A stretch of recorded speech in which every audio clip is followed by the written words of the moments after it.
పత్రిక 9వ అధ్యాయము 15వ వచనము. 2వ కొరింథీయులకు రాసిన పత్రిక 9వ అధ్యాయము 15వ వచనము. చెప్పక్షర్యము కానీ ఆయన వరములను గూర్చి దేవునికి స్తోత్రము. కీర్తనల గ్రంథము 118వ అధ్యాయము 28వ వచనము. కీర్తనల గ్రంథము 118వ అధ్యాయం 28వ వచనము.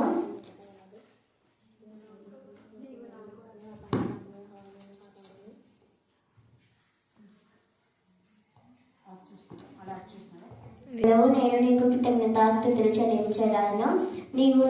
నీవు నా దేవుడవు, నిన్ను కనపరచెదను. గ్రంథము 121వ అధ్యాయము 1 నుండి 8 వచనములు. అనంతటి నా కనులెత్తుచున్నాను, నాకు సహాయం ఎక్కడి నుండి వచ్చును? యెహోవా వలన నాకు సహాయం కలుగును. ఆయన భూమి ఆకాశములను సృజించిన వాడు. ఆయన నీ పాదములను త్రొట్టిల్లనీయడు.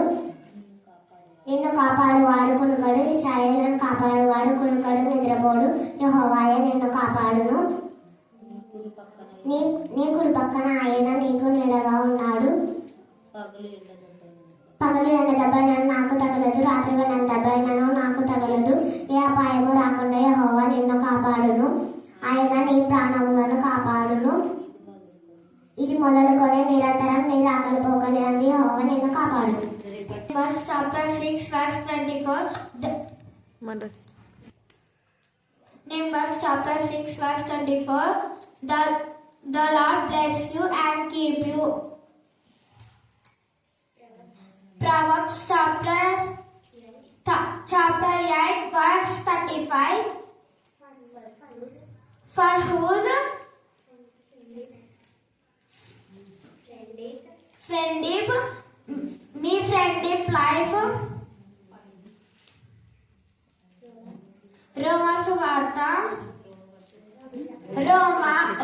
రోమలకు రాసిన పత్రిక 12వ అధ్యాయము 12వ వచనము. ప్రార్థన యందు పట్టుదల కలిగి ఉండుడి. 109వ అధ్యాయము 119వ వచనము. 119వ అధ్యాయం 89వ వచనము. యెహోవా నీ వాక్యము ఆకాశమందు నిత్యము నీలకడగా నున్నది.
సమయము సమీపమై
నేటి మంగళవారం వరకు నుంచి నా తండ్రి ఈ మంగళవారం వరకు నా తండ్రి కాచి కాపాడిన దేవానికి వందనములు స్తుతులు స్తోత్రాలు చెల్లించుకొచ్చున్నాం ప్రభా.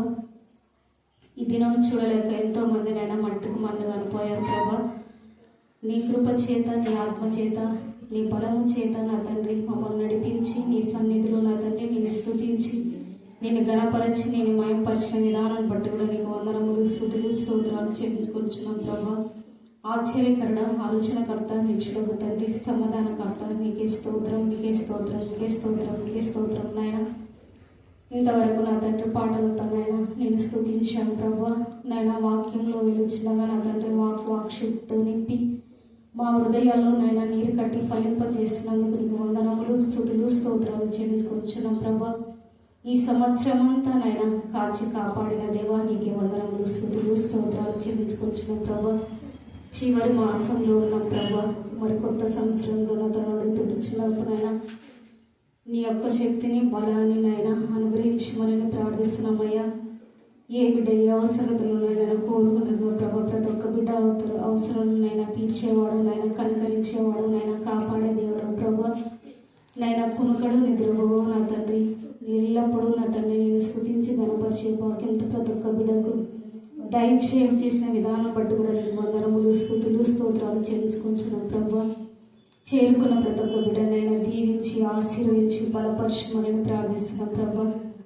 ఈ రంగంలో ఆరాధన అంతటిలో నైనా నీవే తోడుగా నీడగా అండగకుండా ఆదుకుంటూ సహాయం చేయమని ప్రార్థిస్తూ యేసు శక్తి గల నామమున ప్రార్థించి స్తుతించి అడిగి వేడుకొని పొందినాము అతనికి. లూకా సువార్త 1:26 ఆరవ నెలలో గాబ్రియేలు దేవదూత గలిలయలోనికి నజరేతు ఊరిలో దావీదు వంశస్థుడైన యోసేపును ఒక పురుషునికి ప్రదానం చేయబడిన కన్యక యొద్దకు దేవుని చేత పంపబడెను. ఆ కన్యక పేరు మరియా. దేవుడి వాక్యాన్ని దీవించును గాక. ఆమేన్ ఆమేన్.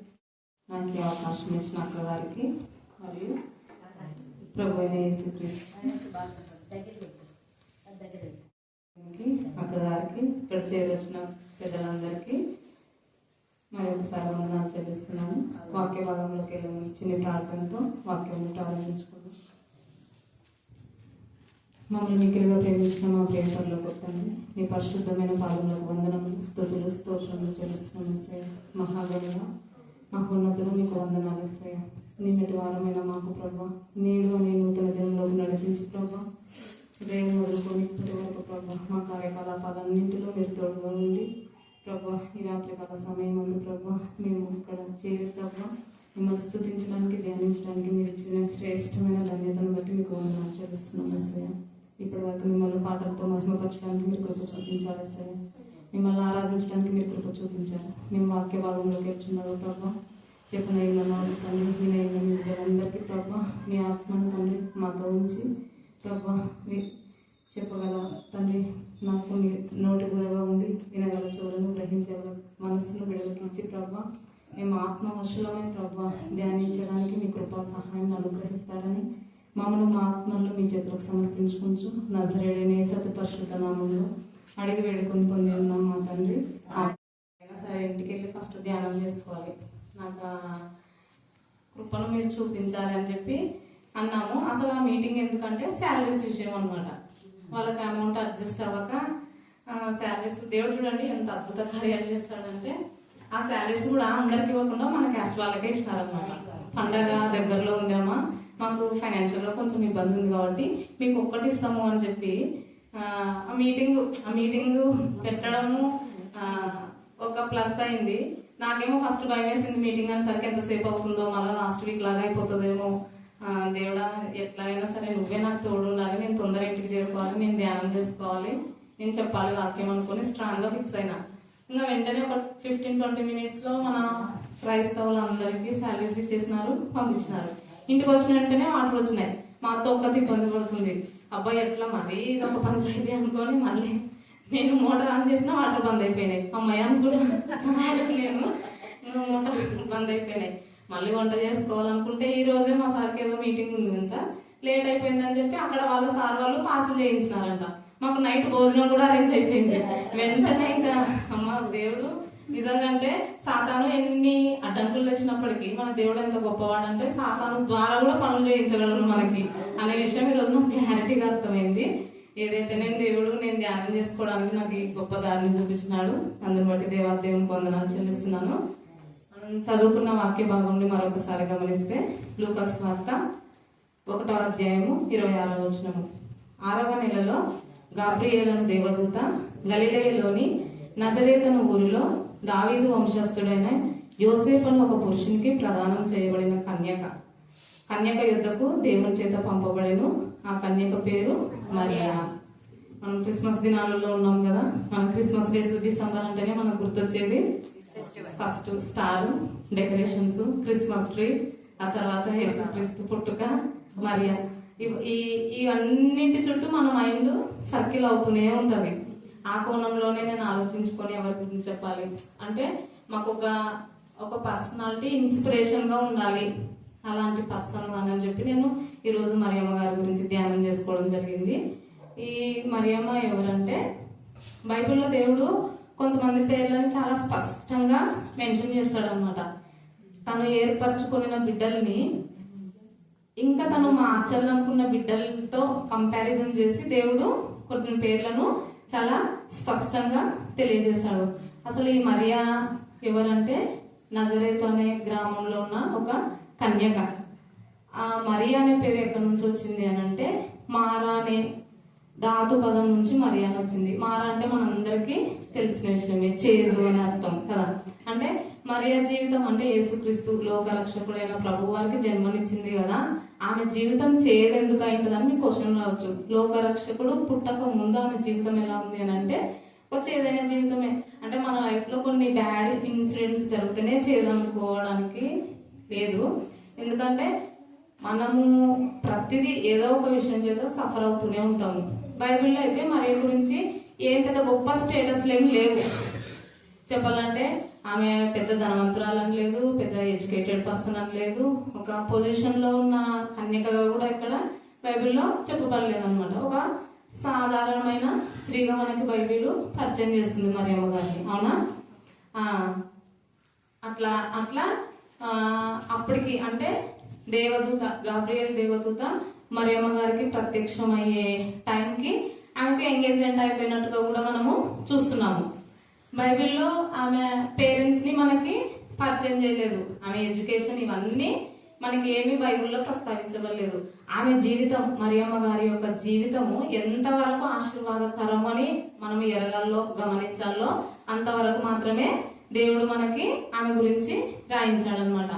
ఆమె జీవితం గురించి ఈరోజు మనం ధ్యానం చేసుకుంటే ఫస్ట్ ఆఫ్ ఆల్ మరియా దేవుని పని కోసము ఎంపిక చేయబడిన స్త్రీగా మనము గుర్తించాలి. యేసు ప్రభు తల్లి అనేది వేరే విషయము, ఆ విషయం మనం పక్కన పెడితే మరియా అనే ఒక మనిషిని దేవుడు తన పని కోసము ఎంపిక చేసుకున్నాడు. దేవుడికి అద్భుత కార్యాలు చేయడము పెద్ద విషయం కాదు. ఆయన చేయాలనుకుంటే నోటి మాట ద్వారా, చేతి క్రియ ద్వారా ఏ పనులైనా చేయొచ్చు. కానీ కొన్ని సందర్భాల్లో దేవుడు మనుషులను ఎందుకు ఉపయోగించుకుంటాడంటే మనం ఆ పనిని చేయడం ద్వారా కొన్ని అద్భుతాలు మనం చూస్తాం, అవునా? మనం అనుకుంటుంటాం కదా, దేవా నాకు ఇలా ఏదైనా సక్సెస్ అవుతే నేను 1 మంత్ శాలరీ ఇస్తాను, లేదంటే మనం అనుకున్నంత కానుక ఇస్తాము, లేదంటే అక్కడికి వస్తాము, ఇక్కడికి వస్తాము, అట్లా అనుకుంటాం కదా. అంటే మనము తన పనులను చేసుకోవడం కోసము, లేదంటే మనల్ని తనకు నియరెస్ట్ గా దగ్గరగా అవ్వడం కోసం దేవుడు ఒక్కొక్కసారి మనుషులను వాడుకుంటాడు. అంతేకాకుండా ఆయన సేవకు, ఆయనకు మహిమ తెచ్చే పనుల కోసం కూడా దేవుడు మనుషులను వాడుకుంటాడు అనమాట. అలా వెతుకుతున్నప్పుడు దొరికినటువంటి ఒక నక్షత్రమే ఈ మరియా. నేను మహిమ తెచ్చుకోవడానికి ఎవరిని చూస్ చేసుకోవాలి, ఎవరిని సెలెక్ట్ చేసుకోవాలని ఆలోచించే కోణంలో దేవునికి దొరికిన నక్షత్రమే ఈ మరియమ్మ గారు అనమాట. మరియమ్మ గురించి మనము కొన్ని విషయాలని రాత్రికాల సమయంలో ధ్యానం చేసుకుంటే, మొదటగా ఆమెలో ఉన్న దైవ అనుభవం ఏంటంటే దేవుని యొక్క ప్రత్యక్షతను పొందుకున్న స్త్రీగా మనము చూస్తాము. పరిశుద్ధ బైబిల్ గ్రంథంలో దేవుని యొక్క ప్రత్యక్షతను పొందుకుంటాము. దేవుడు ఒక మంచి ఉద్దేశం కలిగి దేవదూతలతో మనకి ఎవరి ద్వారా ప్రక్షిప్తం అవుతారంటే ఆయన సన్నిధిలో ఎక్కువ మనము గడిపినప్పుడే, ఆయన సన్నిధిలో మనం నిరంతరము గడుపుతున్నప్పుడు, ఎక్కువ సమయం ఆయన కోసం మనం కేటాయించినప్పుడు, కొన్నిసార్లు ఆయన మనకు ప్రవచనాల ద్వారా అక్క చెప్తుంటది. ఒక్కొక్కసారి మనకి కంపల్సరీ జరుగుతుంది, నువ్వు వెళ్ళిపో అంటే అక్కడ అక్క కాదు మనతో మాట్లాడింది, ఆమెలో ఉన్న దేవుడు తన ద్వారా మనకు మాట్లాడిస్తారనమాట. అది ఎప్పుడు మనం దేవునికి ఎక్కువ అనుసంధానం అయినప్పుడు, ఆయన సన్నిధిలో మనము ఎక్కువ గడుపుచూ ఉన్నప్పుడు దేవుని ప్రత్యక్షతను మనం అనుభవించే బిడ్డలుగా మనం కూడా ఉంటామన్నమాట. ఫర్ ఎగ్జాంపుల్ ఆదికాండము 18వ అధ్యాయము 1వ వచనంలో మనం చూసినట్లయితే అక్కడ అబ్రహాం గారు, అందరికీ సుపరిచితమైన వాక్యమే, సింధూర వనంలోన అబ్రహాం ఎండవేడలో గుడారపు ద్వారం దగ్గర ఆయన ప్రత్యక్ష కొరకు కనిపెడుతున్నప్పుడు దేవుడు అక్కడ ఆయనకు ప్రత్యక్షమవుతాడు. అలాగే పొలం పనిలో ఉన్నప్పుడు మనోహ మరియు అతని భార్య పొలం పనులు చేస్తూ ఉన్నప్పుడు దేవుని యందు భయభక్తులు కలిగిన బిడ్డలు అనమాట. వారు సంతానం కోసం ఇబ్బంది పడుతుంటారు కదా, సంతానం లేక బాధపడుతుంటారు. అప్పుడు దేవుని నా యందు భయభక్తి కలిగిన బిడ్డలకు నేను ఎలాంటి అన్యాయం చేయకూడదని చెప్పి అక్కడ వాళ్ళకు ఒక కుమారుని అనుగ్రహించి లోకం చేత వాళ్ళ పైన పడి ఉన్న నిందని, అవమాన భారాన్ని తొలగిస్తాడనమాట.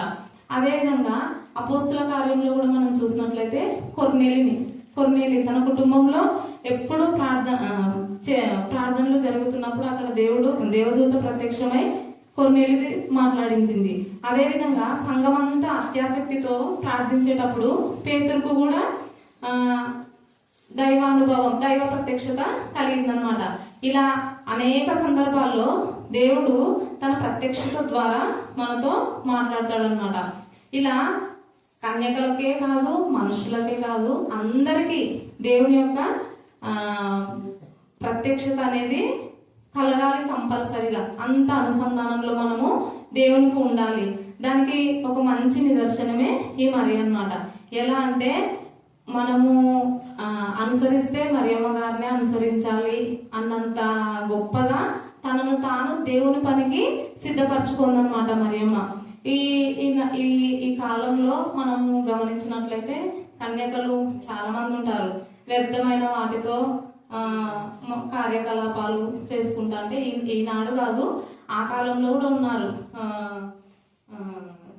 ఎవరంటారు, నోవాహు కాలంలో, తర్వాత వచ్చేసి లోతు కాలంలో కూడా చాలా మంది కన్యకలు వారి పరిశుద్ధతను కోల్పోయి, చివరికి లోతు పిల్లలు కూడా వాళ్ళ పరిశుద్ధతను కోల్పోయి దేవునికి చాలా ఇష్టానుసారమైన వాళ్ళుగా బ్రతికి విచ్చలవిడి జీవితాన్ని అనుభవించినారన్నమాట.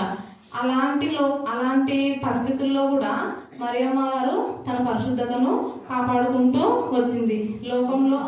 లోక ఆశలను, పాపాన్ని ఎదిరించి ఆమె బ్రతికింది. ఇలా లోక ఆశలను, పాపపు జీవితాన్ని ఎదిరించి బ్రతకాలంటే ఒక్కటే ఛాన్స్, ఏంటంటే దేవుని సన్నిధిలో మనము గడపాలన్నమాట. ఆయనతో మనము అనుసంధానమై జీవించాలి. ఆయన ప్రత్యక్షతలో, ఆయన నీడలలో, ఆయన స్పర్శ ద్వారా, ఆత్మీయ స్పర్శ ద్వారా మనము జీవితాన్ని కొనసాగించినప్పుడే కొన్ని అద్భుతాలను మనము చూస్తాము. అట్లా అంటాడు కదా మత్తయి సువార్త 6:36లో, మొదట నా రాజ్యాన్ని, నీతిని వెతికినప్పుడు అవన్నీ మీకు అనుగ్రహింపబడతాయి. ఏమన్నీ? మనం ఆయన నీతిని, ఆయన రాజ్యాన్ని మొదట వెతికితే ఆటోమేటిక్ గా లోకంకు మనము వేరైపోతాము. లోకం చేత వేరుపరచబడిన బిడ్డల కిందికి మనము జమ అవుతాము. అప్పుడు మనం కావాల్సినవన్నీ ఏ విధానంలో మనము దేవుడిని అడిగింటామో అంతకంటే ఎక్కువగా దేవుడు మనకి అనుగ్రహిస్తాడనమాట. తర్వాత వచ్చేసి రెండవదిగా మరియమ్మ ఆయన ఆజ్ఞకు శిరస వహించింది. మొదటిగా మరియమ్మ గారు దేవుని ప్రత్యక్షను పొందుకున్న స్త్రీగా మనం చూస్తాము. తర్వాత వచ్చేసి ఆయన ఆజ్ఞకు శిరస వహించింది. మనము మనలో మన మాట ఒక మాట్లాడుకోవాలంటే, ఒక పెళ్లిగాని అమ్మాయి గర్భం దాల్చింది అని అంటే అది ఎంత భయంకరమైన అవమానము, చాలా అది ఇంకా సిగ్గుమాలిన పనిగా మనము చూస్తాము, అవునా? అలాంటి సందర్భంలో కూడా ఎదురు చెప్పలేదు మరియమ్మ. ఎందుకంటే దేవుని పైన ఆమెకున్న విశ్వాసము అంత గొప్పది. నాకు ఎంత అవమానం వచ్చినా సరే, నేను ఎంత నిందాస్పదమైన బ్రతుకులోకి వెళ్ళిపోయినా సరే, నేను ఆయన ఆజ్ఞకి శిరస వహించాలి. మొదట నేను విశ్వాసం కలిగి జీవించిన బిడ్డను కాబట్టి దేవుడు నాకు అన్యాయం చేయడు, నా పైన నిందలేయడని ఆమె విశ్వసించింది. అబ్రహాము దేవదూత ప్రత్యక్షమైనప్పుడు నీకు ఒక కుమారుని ఇస్తానప్పుడు ఈ రోజు దర్శనం చేసి మామూలుగా మనకి ఒక పీరియడ్ ఆఫ్ టైం ఉంటుంది జన్మించడానికి కనడానికి, 1 నెల నుంచి 9 నెలల గ్యాప్ లోన. ఆ లోపల అవుతుంది మామూలుగా అయితే డెలివరీ టైము 9 months. కాకపోతే అబ్రహాం దాదాపుగా 25 సంవత్సరాలు వెయిట్ చేసినాడు అనమాట సంతానం కోసము. అదే విశ్వాసం అన్నమాట. అంటే మన కళ్ళ ముందు ఉన్నది జరగాలని కాదు, మనము లేని దాన్ని కూడా నిదర్శనం ఇది కంపల్సరిగా దేవుడు నా జీవితంలో చేస్తాడు, ఇది నాకు జరుగుతుంది అని మనము నమ్మి విశ్వసించాలి. అదే అన్నమాట గొప్ప విశ్వాసము. అదే అప్పుడు జన్మించిన తర్వాత కూడా మోరియా పర్వతం పైన నాకు బలివని చెప్పిన వెంటనే అబ్రహాము వెనక ఆలోచించలేదు, విశ్వాసాన్ని ప్రదర్శించినాడు. అక్కడ కింద తన పర్వతం పైకి వెళ్ళేటప్పుడు కింద ఉన్న ఆయన సేవకులతో కూడా మేము బలి ఇచ్చి వస్తాము అని చెప్తాడు. వస్తాము అంటాడు, వస్తాను అన్నాడు. అంటే ఆయనకు తెలుసు అన్నమాట నా దేవుడు ఎంత గొప్పవాడు అని చెప్పి వస్తాము అని క్లియర్ గా చెప్తాడు. ఆదికాండంలో మనం గమనించినట్లయితే అట్లా ఈ విధేయత చూపించింది మరియమ్మ గారు. అక్కడ దేవుని ఆజ్ఞకి నీవు కన్యకు గర్భం ధరిస్తావు ఇట్లా పరిశుద్ధాత్మ ద్వారా అన్న వెంటనే వద్దు దేవుడా, ఇది లోకంలో నిందాస్పదమైన ఒక మాట, ఇది నా వల్ల కాదు, అది నేను చేయలేని పనిని అని ఆమె వెనుతిరగలేదన్నమాట. విధేయత చూపించింది. తర్వాత తను విశ్వాసంగా బ్రతికింది కాబట్టి దీని వెనక గూఢార్థమై ఉంటుంది అని చెప్పి నమ్మింది తను. ఈ విశ్వాసము విధేయత అనేటివి రెండు పక్క పక్కనే ఉంటాయన్నమాట. మనము ఒక రాజుల గ్రంథంలో విధవరాలను చూస్తాం కదా, అక్కడ ఒక అప్పము నూనె ఏముండదు, చివరికి లాస్ట్ కి వాళ్ళకి సరిపడినంత ఆహారం మాత్రమే ఉంటుంది. అయినా అక్కడ దేవుని కార్యము చూస్తారు వాళ్ళు. అంటే మనం విధేయత చూపించాలి ఫస్ట్, సేవకులకు కానీ పెద్దలకు కానీ దేవుడికి కానీ దేవుడి అనుచరులకు కానీ మనం విధేయత చూపిస్తే ఆ విధేయత అనేది రా అంటే వచ్చేది కాదనమాట. మన కొన్ని క్రియల ద్వారా కొన్ని ప్రయత్నాల ద్వారా ఆ విధేయత అనేది మనకి అలవాటుగా మారిపోతుంది. ఇక్కడ మరియమ్మ గారు విధేయతను విశ్వాసాన్ని ప్రదర్శించింది కాబట్టి ఆమె దూత ద్వారా దేవుని యొక్క ప్రత్యక్షతను పొందుకున్న స్త్రీగా మనం చూస్తాము.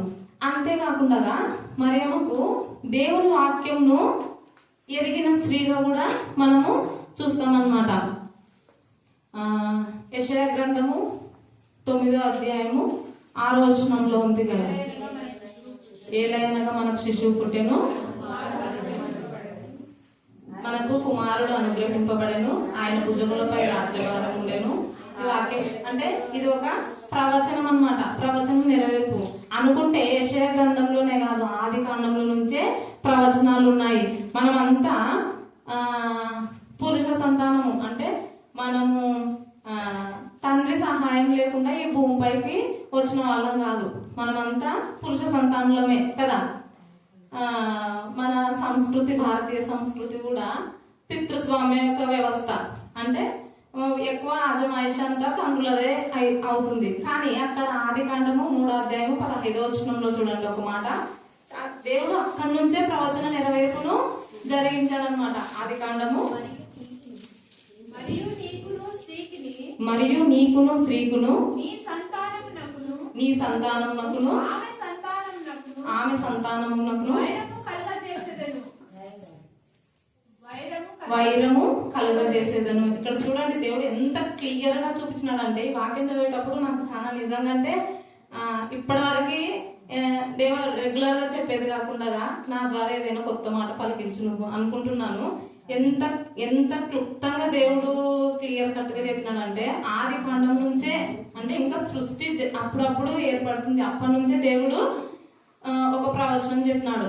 నేను ఇందాకనే చెప్పినా మనమంతా తండ్రి సహాయం వల్ల వచ్చిన వాళ్ళమని నేను ఎందుకంతా నొక్కి చెప్పానంటే ఇక్కడ తండ్రి సహాయం లేకుండా స్త్రీకి మాత్రమే పుట్టిన వ్యక్తి ఎవరైనా ఉన్నారు అంటే అది యేసు ప్రభు వారే. అప్పుడే సర్పంతో దేవుడు ఒక మాటను చెప్పాడనమాట. అంటే స్త్రీకిని ఆమె కలిగిన సంతానంకు నీకు విరోధం ఏర్పరుస్తాను నేను అని. సర్పంకి దేవునికి లాస్ట్ కు దేవుడు సిలువలో మరణించేంత వరకు ఆ సర్పం వేధిస్తూనే ఉంది. అప్పుడు అంటే దేవుడు చెప్తాడు తలను నువ్వు తొక్కుతావు, దాని మెడమను ఆ వాక్యం ఉండి అక్కడ వచ్చినాము కదా. అట్లా అంటే అక్కడి నుంచే ప్రవచనాల నెరవేర్పు అనేది ఉంది. ఈ ప్రవచనం నెరవేర్పు గురించి మనం ఎప్పుడు గమనించి గ్రహిస్తామంటే, మనం వాక్యాన్ని ధ్యానించుకునేటప్పుడు ప్రవచనాలను కంపారిజన్ చేసుకునే జ్ఞానాన్ని దేవుడు అనుగ్రహిస్తాడు అన్నమాట. దేవుడు ఆమెకి వాక్యం నెరిగిన స్త్రీగా ఉంది కాబట్టి మరియమ్మ ముందే గ్రహించిందనమాట. నా కడుపున జన్మించేదెవరు? లోక రక్షకుడు, అంటే పాపులందరినీ పాప భారం నుంచి విడిపించి మనల్ని పరిశుద్ధులుగా పవిత్రులుగా ఆయన చేసి ఆయన రక్తం ద్వారా మనల్ని కడిగి ఆయన రాజ్య స్థాపనలో మనం వారసత్వం పొందుకోవడం కోసమే ఆయన నా కడుపులో జన్మిస్తున్నాడు అని ఆమె గ్రహించింది. ప్రవచన నెరవేర్పునామె ఆ గూఢార్థాన్ని ఆమె గ్రహించింది కాబట్టే ఆ సాహసానికి ఆమె ఒప్పుకునింది అనమాట.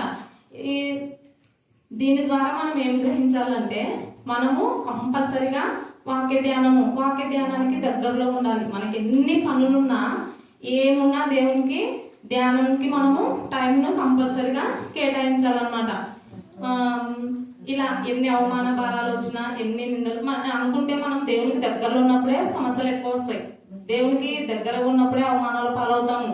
అట్లా అనగానే ఇట్లా జరిగింది చూడండి. మొన్న రీసెంట్ గా నాకు మిస్క్యార్ అయినప్పుడు కూడా నేను అనిపించుకున్న రోజులు ఉన్నాయి. కానీ ఇప్పటికి దేవుడు అని దినదిన అభివృద్ధి చెందిస్తూనే ఉన్నాడు అనమాట. అది చూసి అలా అన్న వాళ్ళే సిగ్గుపడిన క్షణాలను దేవుడు నా మధ్యలోకి తీసుకొస్తున్నాడు. కాబట్టి మనం దేవునికి ఎప్పుడు దగ్గర అయిపోతామో అప్పుడు కంపల్సరీ కొన్ని సమస్యలు అనేటివి మస్ట్ అండ్ షుడ్ గా మనల్ని వస్తాయన్నమాట మన దగ్గరికి. కాబట్టి అప్పుడే మనము స్ట్రాంగ్ గా ఉండాలి. ఆ స్ట్రాంగ్నెస్ అంటే ఆ మెంటల్ స్ట్రెంగ్త్ ఎప్పుడు వస్తుంది అంటే, మనకు ఆ మానసిక బలం అనేది ఎప్పుడు వస్తుంది అంటే, మనిషి శారీరక దెబ్బలైనా తట్టుకుంటాడు కానీ మానసిక నలగడని అసలు భరించలేడు అనమాట. ఆ మానసిక బలాన్ని మనం ఎప్పుడు పొందుకుంటామంటే, వాక్యంతో మనము దగ్గరగా ఉన్నప్పుడు, మన మైండ్ వాక్యంతో ఉన్నప్పుడు. మనం ఒక పూట అన్నం తినకుంటే నెక్స్ట్ పూటకి శారీరకంగా కొంచెము క్షీణించిపోతాం, కళ్ళు తిరగడం, లేదంటే మనం చేసే పనిలోన శక్తిని కోల్పోతాం అనమాట. అలానే మనకు మానసిక ఒత్తిడి కలిగినప్పుడు కూడా మనకి మానసిక బలాన్ని, మానసిక ధైర్యాన్ని అందించేది ఏది అంటే వాక్యమే. అప్పుడు మనము వాక్యానుసారంగా కూడా అనేక విషయాలకు మనకు ఎదురు దెబ్బలు ఏ సందర్భాల్లో అయితే జరుగుతాయో, అది మనుషుల ద్వారా గాని, లేదంటే మనకి ఇక్కడ ప్రతికూల పరిస్థితులు ఉంటే అక్కడ మనకి ఎదురు దెబ్బలు జరిగినప్పుడు వాక్యం ద్వారానే బుద్ధి చెప్పగలిగిన జ్ఞానాన్ని దేవుడు మనకు అందిస్తాడు. ఎప్పుడు? వాక్యంకి మనము దగ్గరలో ఉన్నప్పుడు. అక్కడ మరియమ్మ గారు వాక్యంను ఎరిగిన స్త్రీగా ఉన్నందుకే ఆ ప్రవచనాల యొక్క అర్థాన్ని గ్రహించింది. కాబట్టి ఎన్ని అవమానాలు వచ్చినా, ఎన్ని శోధనలు వచ్చినా, ఎన్ని నిందలు వచ్చినా ఆ రక్షకుడిని నేను మోస్తాను, నేను కంటాను ఒక స్ట్రాంగ్ డెసిషన్ తీసుకుంది. కాబట్టి ఈ రోజు మనందరికి, మన స్త్రీలందరూ ఎస్పెషల్లీ తలలెత్తుకునే బిడ్డలుగా ఉన్నారు. హల్లెలూయా, హల్లెలూయా. తర్వాత వచ్చేసి ఇంకా ఇక్కడ మరియమ్మ గారు చేసిన, ఇందాక నేను చెప్పినా కదా శోధనలు ఎక్కువ వస్తాయని, ఎక్కువగా శోధింపబడినప్పుడే మనము ఎక్కువగా షైన్ అవుతాము. కొలిమిలో ఒక బంగారు ఏదైనా ఆర్నమెంట్ తయారు చేసేటప్పుడు ఒక డిజైన్ రావాలంటే రకరకాలుగా కాలుస్తారు. అదంతా కాల్చబడుతుంది కాబట్టి దానికి ఒక చక్కటి ఆకారం వస్తుంది. ఆ ఆకారము మనల్ని రకరకాలుగా అలంకరింపజేస్తుంది. దేవుడు కూడా మనకి శ్రమలు పెట్టేది ఎందుకంటే మనం అంత వాక్యం పరిశుద్ధత అనే అలంకారం చేత మనము అలంకరింపబడడానికే దేవుడు మనల్ని సువర్ణం వల్ల తయారు చేయడానికే అలా కాలుస్తాడు అనమాట. కాబట్టి ధైర్యంగా ఉండాలి. ఏ విషయానికి మనము బాధపడకూడదు, అవమానకరంగా ఫీల్ అవ్వకూడదు, ఇబ్బంది పడకూడదు. ఎవరు ఏమన్నా నాలో ఉన్న దేవుడు నన్ను కంపల్సరీ వాళ్ళకు సమాధానకర్తగా నిలబెడతాడు అన్న విశ్వాసంతో మనం బ్రతికినప్పుడు, వాక్యం నేర్పి బ్రతికినప్పుడు, ఆయన ప్రత్యక్షతను అనుభవించే బిడ్డలుగా మనం ఆయన సన్నిధికి దగ్గరలో ఉన్నప్పుడు వీటన్నిటిని మనము ఎదిరించగలం అన్నమాట. అదే విధంగా మరియమ్మ గారి యొక్క అనుభవాల్లో మనము గమనిస్తే యేసు ప్రభువును తన సొంత రక్షకుడిగా అంగీకరించిందనమాట. లూకాసు వార్త 1వ అధ్యాయము 46వ వచనంలో మనం గమనిస్తే, లూకాసు వార్త 1వ అధ్యాయం, అప్పుడు మరియ ఇట్లా, నేను నా ప్రాణము ప్రభువును ఘనపరచుచున్నది, ఆయన తన దాసురాలి దీనస్థితిని కటాక్షించెను, నా ఆత్మ నా రక్షకుడైన దేవుని యందు ఆనందించెను. చూడండి, అలాంటి ఒక చిన్న అచీవ్మెంట్ అంటే ఒక చిన్నది ఏదైనా మనం సాధించినప్పుడే మనకు తెలియకుండానే మనం అనుకోము నాకు ఇట్లా వస్తే నేను ఇట్లా ఈగో చూపించాలి, ఇలా అహం చూపించాలి, ఇలా గర్వపడాలని మనము అనుకోమేమో. బట్ ఆటోమేటిక్ గా ఏదైనా సాధించినప్పుడు మనకు వచ్చేస్తుంది, అది మనకు తెలియకుండానే వచ్చేస్తుంది. అలాంటిది ఇంత గొప్ప రక్షకుడు ఆమె కడుపులో జన్మిస్తున్నాడంటే అట్లీస్ట్ ఆయనను కుమారునిగా, నా కుమారుడు అనుకునే సొంత హక్కును కూడా అక్కడ మరియమ్మ కలిగి ఉండలేదు. ఒకసారి ఆ వచనాన్ని బాగా గమనించండి. నా ప్రాణము నా ప్రభువును గణపరచుచున్నది. ఇక్కడ దేవుణ్ణి స్తుతించే ఒక మనిషిగా, సాధారణ మనిషిగానే మరియమ్మ గారు మనకి కనిపిస్తున్నారు. ఆయన నా కొడుకు, నేను కాకపోతే ఎక్కడి నుంచి వస్తుండే అన్న అహం కొద్ది కూడా ఆమెలో కనిపించట్లేదు ఈ లేఖన భాగాన్ని మనం గమనించినట్లయితే, అవునా? అంతేకాకుండా ఆయన తన దాసురాన్ని దీన స్థితిని కటాక్షించను. తనకు తానుగా ఎంత తగ్గించుకుంటుంది చూడండి. ఇంత గొప్ప రక్షకుడు నా కడుపులో వస్తున్నాడు కదా అనని అంటే తన ప్రయారిటీని ఆమె పెంచుకోవచ్చు, కానీ తనకు తానుగా ఎంత తగ్గించుకొని ఆయన ఆమె దేవుణ్ణి మహిమపరుస్తుంది. నా ప్రాణము దేవుణ్ణి గణపరచును. ఆయన తన దాసవాళ్ళని అంటే ఎంత దీనత్వం, మనం ఎంత తగ్గించుకొని ఉంటే దేవుడు మనల్ని అంత పైకెత్తుతాడు అని ఈ వచనం ద్వారా మనము గ్రహించాలన్నమాట. ఆమె దీన స్థితిని గురించి అసలు మరేమో చెప్పుకోవాల్సిన అవసరం లేదు.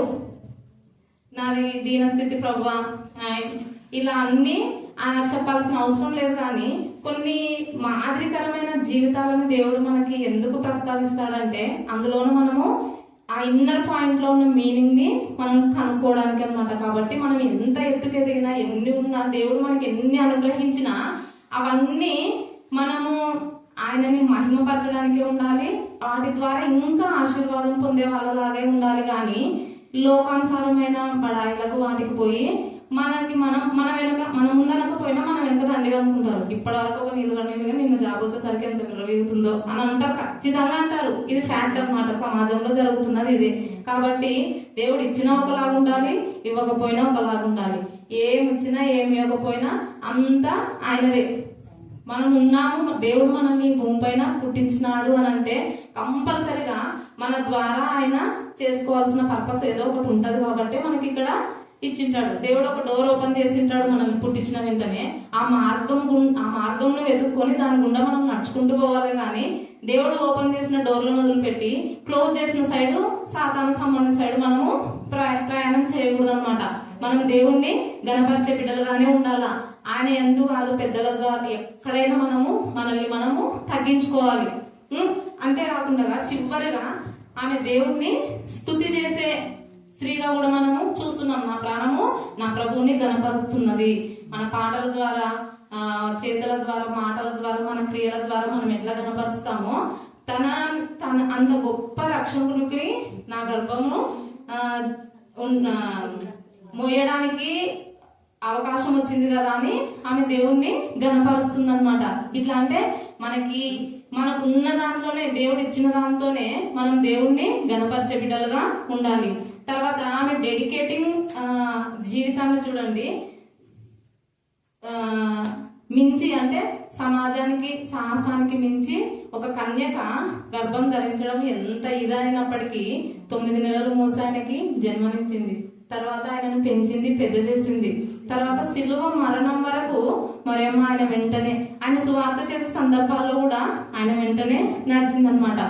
ప్రభువు అప్పగించిన పనిని నమ్మకంగా చేసిందే కాబట్టి ఈ రోజు బైబిల్లో కొన్ని పేజీలను మనము చదువుకుంటున్నాం ఆమె గురించి. కాబట్టి ఆయన సువార్తను చాటి చెప్పే నక్షత్రాలలో ఒక నక్షత్రంగా మరియమ్మ ఉంది. ఆనాడు తన గర్భంన మోసింది. అదే విధంగా యేసుక్రీస్తు ప్రభు వారిని గాడిగా మోసింది. అవునా? అవన్నీ చిన్న చిన్నగా, ఏం పెద్ద చెప్పుకోదగ్గ, గుర్తించదగ్గ అంటే సమాజంలో అత్యంత స్థానాల్లోన గొప్ప గొప్ప సింహాసనాల పైన కూర్చున్న వాటినేమి. ఒకప్పుడు సముద్రం పైన దేవుడు పోయేటప్పుడు వల, దోనె దేవునికి పడుకోవడానికి ఆశ్రయాన్ని ఇచ్చింది. అవునా? తర్వాత లాస్ట్ కి దేవుడు చివరి క్షణాల్లోన సిలువ ఆశ్రయమైంది దేవుడికి. తలవాల్చుకొని దేవుడు సిలువ పైన మరణించాడు. ఇవన్నీ ఆయనకి అంటే ఆయన సృష్టించిన వాటిలో మనల్ని అత్యంత అంటే కొంచెం ఎక్కువ ప్రియారిటీ ఇచ్చే స్థానంలో దేవుడు మనల్ని నిలబెట్టినాడు. గాడిద మనకంటే తక్కువ పొజిషన్. అవునా? మనం ఒక్కొక్కసారి మనుషులను తిట్టడానికి ఉపయోగిస్తాం ఆ పదాన్ని. గాడిదని. తర్వాత దోణె, దాని గురించి మనం ఎక్కువ పెద్దగా ఎక్కువ అంటే మత్స్యకారుల కంటే చేపలు పట్టే వాళ్ళకి ఉపయోగపడుతుంది అనమాట. అంటే సమాజానికి మనుషులకి ఉపయోగం లేని వాటిని దేవుడు ఉపయోగించుకున్నాడు. మనం మత్తయి సువార్తలో గమనించినట్లయితే యూదా బెత్లెహేమ, యూదా ప్రధానులలో నీవు ఎంత మాత్రమూ అల్పమైన దానవి కాదు. బెత్లెహేమ అనేది చిన్న గ్రామము. దేవుడు జన్మించడానికి ఆ గ్రామం అవసరమైంది. చూడండి, దేవుడు ఎంత తగ్గించుకుని ఉంటే ఇంత చిన్న చిన్న వాటిని సెలెక్ట్ చేసుకుంటాడు కదా. అట్లా అంటే ఆనాడు ఒక పేదవాళ్ళైన మరియమ్మ గర్భంను వాడుకున్నాడు. తర్వాత తను గాడిదను వాడుకున్నాడు మోయడానికి. తను పడుకోవడానికి ఒక దోణె ఆశ్రయమైంది. తర్వాత తన మరణ సమయంలో లాస్ట్ క్షణాల్లో సిలువ ఆయనకు ఆశ్రమైంది.